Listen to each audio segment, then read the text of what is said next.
Being out of touch with the vines of God, or being completely vineless of the times, will only tell the truth of the old, and they can never bridge the gap of the new.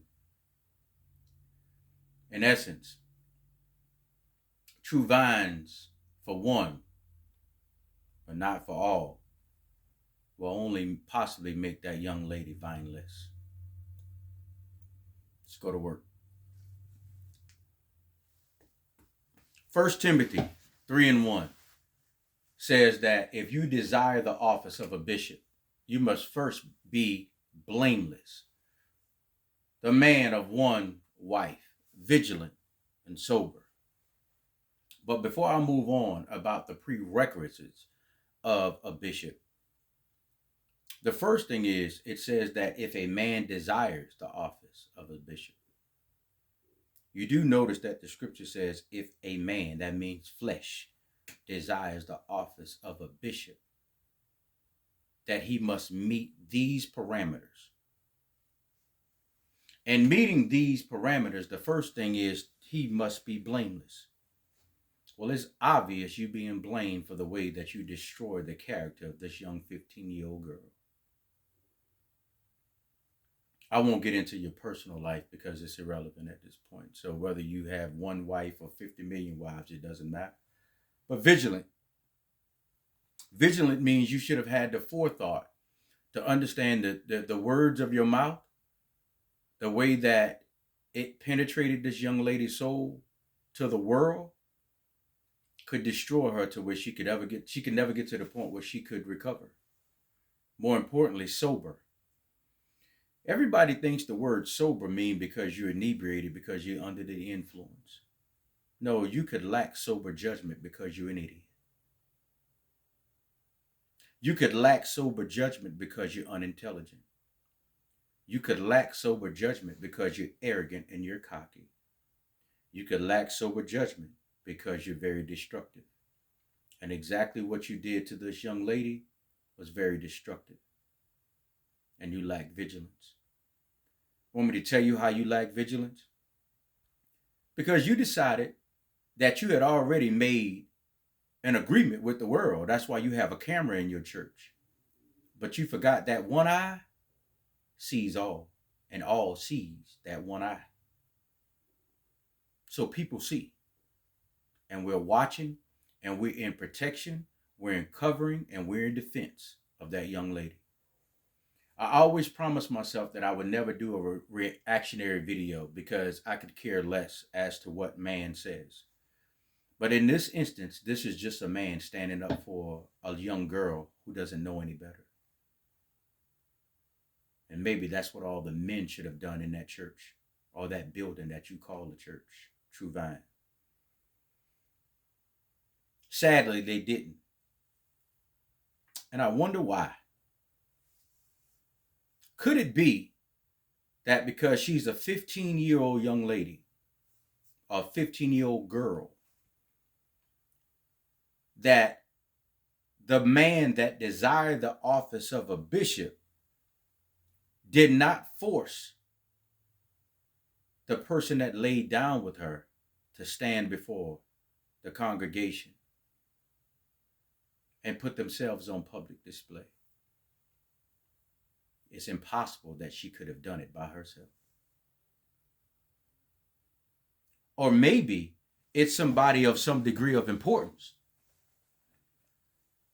that saw a young girl who's vulnerable with no father. That's that dog and that pit bull that would have bit his head off if he touched his child. Maybe it was a man of that same congregation that saw a weaker vessel and took advantage of it. Maybe it was a man in that congregation in a position of authority that saw a weaker vessel because that young lady could not have been protected and or protected herself and had an elderly grandmother who couldn't even keep up with her. It takes vigilance and a sober mind to stand up and speak against it. but it also takes vigilant and a sober mind to stand up and speak for it. So this is why you have the world standing up for that young lady. They're wise enough to see between the scriptures that man hides behind, acting as such, but doing another. A bishop must also practice good behavior. Well, if I were a bishop, I would know better than know not to do that in public. That's piss poor behavior. Being hospitable, there's no hospitality in taking a 15-year-old girl, but yet you still dress her like all the other women in the church, knowing that she's been deflowered, but you won't put the deflowerer next to her.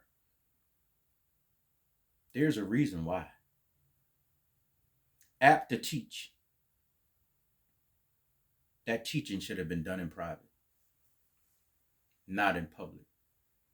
To put her on public display as a spectacle before the world.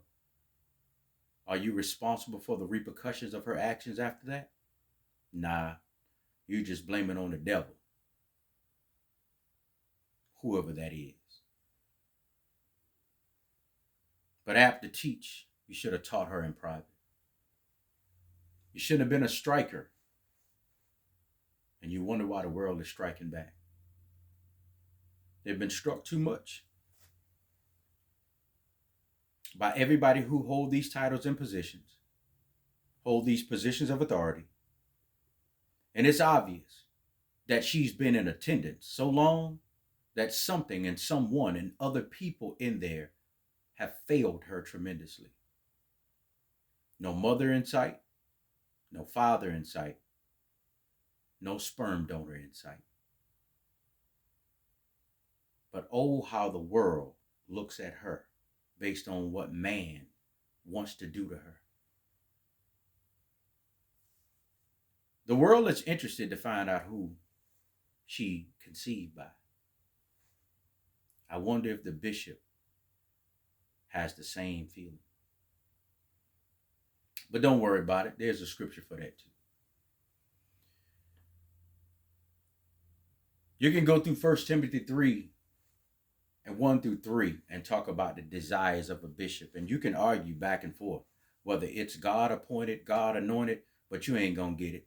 It says if a man desires, that's his own selfish flesh. That has nothing to do with God. That's what he wants. And he must adhere to those things, which means he should have wisdom enough, knowledge and understanding of what not to do, what to say, and what not to say, and teach even the younger vessels a better way. And if that's the best you got, we don't need leaders. Because if you can apologize just like that young 15-year-old young girl, we're all in the same boat, aren't we, Bishop? Nonetheless, I'll slide off of you because it's not about you. It's about her. This is exactly why we are losing the youth. Because older people and elders have forgotten that they were youthful. What did you do when you were in your youth and full of your youth? Oh, I know. You won't say it. So we just go ahead and kick everybody else down because they don't understand it.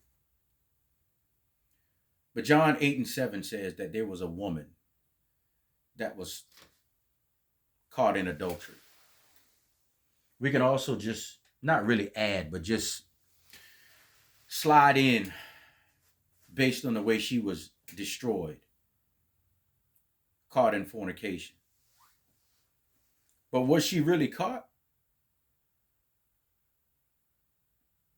She wasn't. So casting stones at her and wondering why bricks are being thrown back at you, maybe you're misunderstanding something.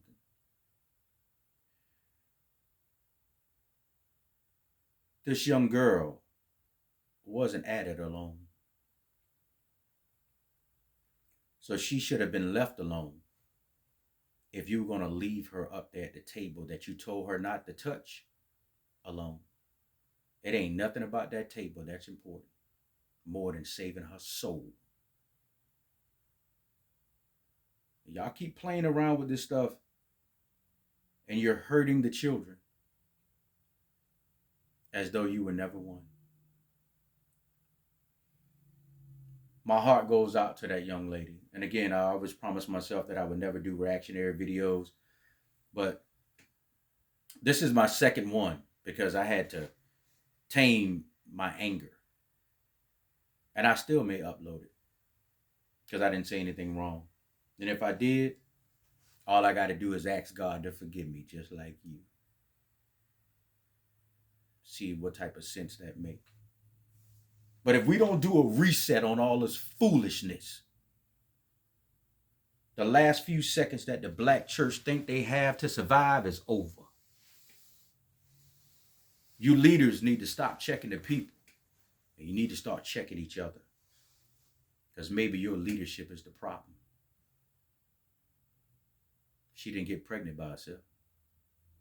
I bet you won't come back and say who that father is. He may be so closely related to you, you might have your own DNA.